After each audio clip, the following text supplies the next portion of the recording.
여러분 안녕하십니까. 오늘은 부동산 세금 관련해서 유감이 있어서 여러분께 좀 말씀을 좀 드리고 싶습니다. 아시는 대로 부동산 특히 주택을 구입하고 그리고 거주하고 그리고 필요에 따라서 팔게 되잖아요. 그럴 때마다 세금을 부과하게 되는데 여러분들이 새로운 주택을 사실 때는 취득세를 부과받게 되지요. 취득세는 여러분께서 주택을 구입하실 때, 취득하실 때 취득세를 내는 것이고, 그리고 그 거주하는 기간, 또 보유하는 기간 동안 내는 세금이 있어요. 이걸 보유세라고 하는데, 이 보유세는 재산세도 있고, 또 종합부동산세도 있어요. 있고, 그리고 나서 처분하게 되지요. 처분하게 되면, 여러분, 양도 소득세라는 게 있습니다. 양도소득세. 이렇게 이제 세 가지로 구분하는데요. 지금 우리 현재 정부에서는 취득세도 조정을 하고, 그리고 보유세도 조정하고, 양도세도 조정한단 말이에요. 그리고 특히 6월 달에는 이런 세율들이 좀 바뀐단 말입니다.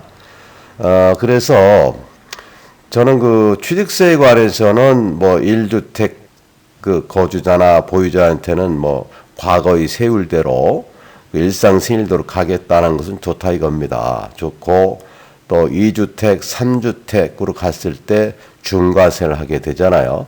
이런 부분도 당초 취지에 맞게 다주택자 특히 주택을 통해서 또 공동주택을 통해서 돈을 벌어보겠다는 투기 세력을 막겠다는 것은 좋은 취지예요. 이런 부분에 관해서는 100% 동의합니다. 그런데 유감스러운 부분이 말이죠. 다음 한번 살펴보실게요. 지금까지는 지금 보시는 화면은 취득세율 관련해요. 이거 잠깐 설명을 드리고 갈게요. 그럼요. 지금 조정 대상 지역은 대도시는 대부분 조정 대상 지역입니다. 이럴 때 1주택일 때는 그냥 1에서 3%니까 문제가 없는데 2주택, 3주택일 때는 8%, 또 12% 이렇게 올라간단 말이에요. 이것도 굉장히 세금이 커요. 이건 취득가액이 기준이 되는 거예요. 또 그렇게 이해를 좀 해주시고요. 두 번째로는요. 지금 이것은 보유세 관련에 관해서 언론 보도에도 나오고 있고 일부 국회의원 같은 분들도 이런 이야기를 하고 있어요. 지금 지난번에 공동주택 공시가를 발표하면서 이 보유세가 매우 많이 올라갈 것이다라고 아주 세상이 시끌벅적했어요.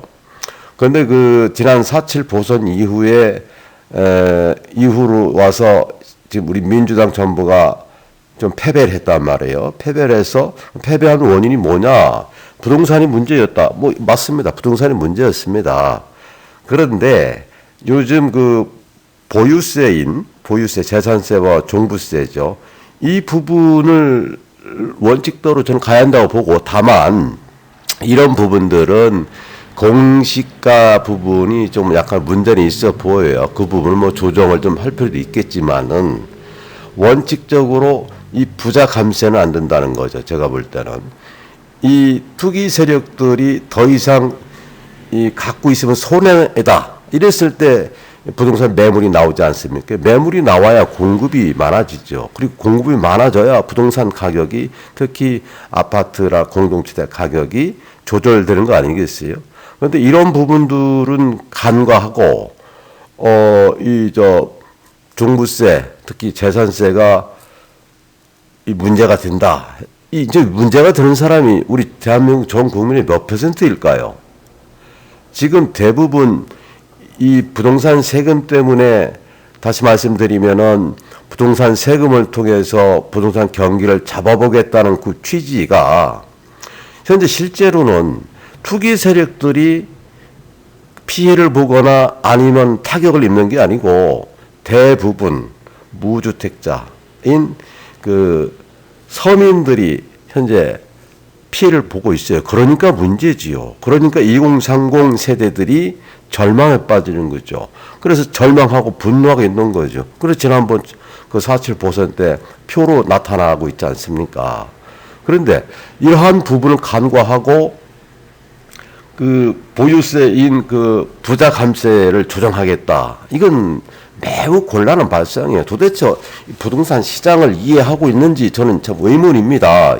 이 정책 위반자들이 부동산 시장을 이해하고 있느냐. 이게 참 의문이에요. 그래서 그 민주당의 그 진성준 의원이라고 있어요. 지금 젊고 똑똑한 분인데 이분도 그런 부분을 지금 말하자면 지적하고 있어요. 지금 우측에 있는 보도 내용이 진성준 의원 그 페이스북에서 제가 캡처한 자료인데요. 전체 내용은 뭐 다 싫지 않았습니다만은 주요 내용을 살펴보면 지금 부동산 양극화 극복 역행을 하려고 하는 이 부자감세는 안 된다는 겁니다. 다시 말씀드리면 보유세는 누가 냅니까? 부자들이 내지 않습니까? 부자들이 내잖아요. 그래서 세금을 걷어서 예컨대 그 사회 그 취약계층이라든지 이런 부분들의 골고루 나눠주는 게 배분하는 것이 바로 그 뭐 정부의 그 역할이고 민주정부 또 그리고 복지정부 이렇게 가는 정책의 기반이 되고 있는 거잖아요. 근데 이런 부분들을 갖다가 조정하겠다 그러면 저는 좀 이해가 안 되는 부분이에요. 그래서 좀 약간 분노스럽게 제가 말씀을 드리는 바고 다시 한번 정책 위반자들도 이 종부세 내 재산세 특히 보유세에 관해서 뭐 조정을 해보겠다는 생각보다도 이 부분은 공시가를 좀 조정할 필요는 있겠다. 이런 부분으로 조심스럽게 이제 말씀을 드리고 정말로 우리가 손을 봐야 될 부분은 저는 양도소득세라고 봅니다. 양도소득세 한번 살펴볼게요. 지금 양도소득세를 지금 세율을 높인 이유가 뭘까요? 갖고 있지 말라는 거잖아요. 갖고 있지 말라. 그런데 문제는 우리 1주택 소유자들은 문제가 없어요. 그리고 또 장기간 보유했던 사람들은 문제가 없는데 문제는 2주택, 3주택을 갖고 있는 투기 세력들입니다. 이 주택을 통해 돈을 벌어보겠다는 분들이었어요.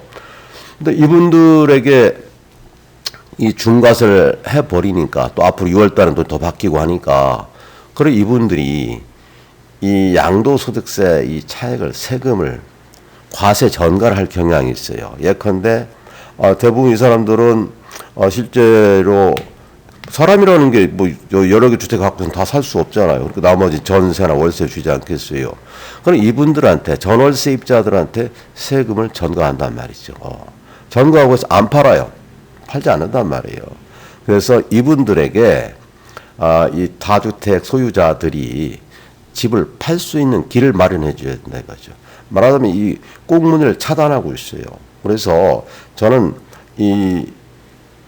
보유세를 지금 먼저 손댈 게 아니고 양도소득세를 손을 좀 볼 필요가 있다. 그렇게 해야 매물이 쏟아져 나온다. 다시 말씀드리면 매물이 쏟아져 나와야 공급이 늘어나야 주택가격이 잡힌다. 물론 현재 주택가격이 일부 잡히는 것처럼 보이긴 합니다만 이건 어찌 보면 왜곡일 수 있어요.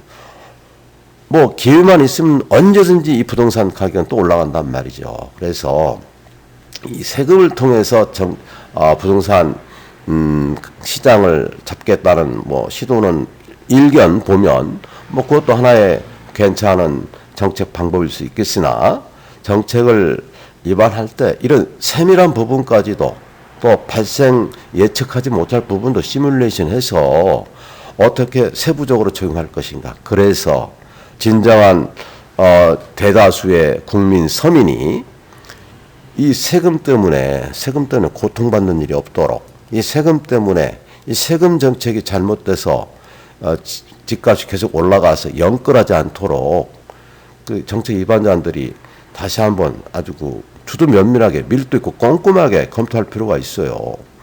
그래서 이 화면을 보여드린 이유는 양도소득세가 지금 6월 1일부터는 바뀌잖아요.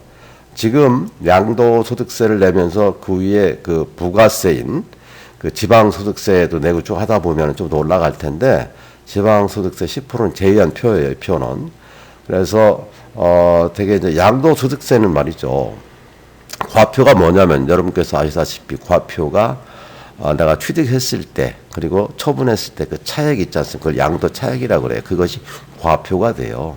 그 과세 표준이라는 것이요. 과표가 되는데 이런 경우는 10억 원 초과했을 때는 45%인데 2주택, 3주택은 65, 75%이다. 이런 부분들을 조금 완화시켜줘야 될 것 같아요.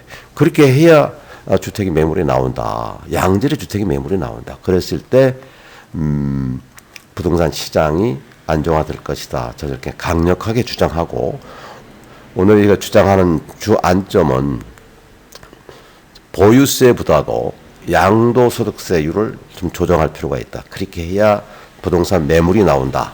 그래야 시장이 안정화된다. 이런 말씀을 드리고, 이 1주택을 갖고 계신 분들은 그렇게 걱정을 안 하셔도 돼요. 주택이라는 게, 어느 우리 대선, 강력한 대선 예비 후보가 말씀도 하시던데, 주택 2주택을 갖고 있느냐, 3주택을 갖고 있느냐, 이게 문제가 아니고, 실제로 거주할 수 있는 사람이 살아가면서 삶의 질을 높이기 위해서 거주할 때, 원래 그 동의지 집이 하나 있고, 아니면 경관 좋은 곳에 소위 얘기하는 세컨하우스라든지 이런 부분들은 거주하기 위해서 취득하는 주택들이잖아요. 그런 주택들까지 중과세를 해버리면 어쩌자는 겁니까? 그 복지나 삶의 질은 어떻게 되는 거예요? 그래서 근본적으로 이 부동산 세금, 부동산에 관련된 이 세금 취득세라든지 보유세라든지 양도소득세라든지는 조금 기본적으로 그 판을 다시 짤 필요가 있다고 저는 봐요. 그렇게 보고, 중요한 것은 지금 일각에서 움직이고 있는 그 보유세 조정 부분은 나는 유감천만이다, 이 말씀을 드리고, 그 이전에 양도소득세율을 조정할 필요가 있겠다, 이 말을 강력하게 말씀을 드리면서, 혹시 말입니다, 제가 그 부동산 세금에 관해서 정말 그냥 그 주막 하편식으로 죄송합니다. 주막화편이 아니네. 그냥 얼핏 그냥 큰 그림으로만 이렇게 살펴드렸는데, 혹시 제가 적용하는 정보를 보시고, 양도소득세율 계산하는 게 좀 복잡해 보여요. 일견 복잡해 보이는데, 이런 부분이 복잡하고 그렇다면 간편하게 제가 또 따로 별도로 여러분께 원하시면은 별도로 간편하게 계산할 수 있는 이런 방법을 여러분께 제시해드리려고 표만 잠깐 보여드렸어요. 표만 잠깐 설명드리고 맞출게요. 부동산에 관련 양도소득세를 계산할 때요, 기본 개념은 양도가액이 있습니다. 팔았을 때 가격, 그리고 거기에 따른 경비들을 제하는 거예요.